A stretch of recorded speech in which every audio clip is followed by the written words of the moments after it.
ঈদের দিন যে ঘোষণা দিলেন সালমান খান, প্রতি বছর ঈদ উৎসব বলিউড সুপারস্টার সালমান খানের ছবির রঙে রঙিন থাকত ভক্তদের।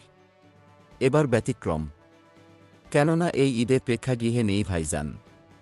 তবে নিরাশ করলেন না অনুরাগীদের। খুশির কিছুটা আঁচ দিলেন এদিন নতুন সিনেমার ঘোষণা দিয়ে।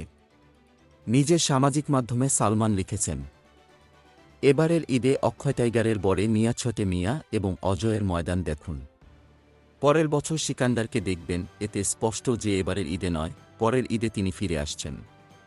ফিরছেন নতুন অবতারে।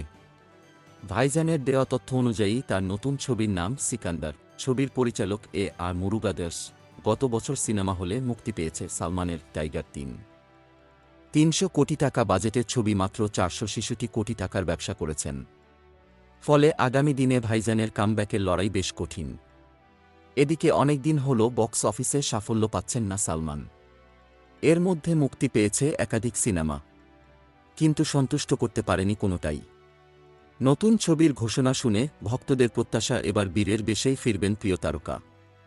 গোলাম Mostafa, desk report, BE news, Dhaka.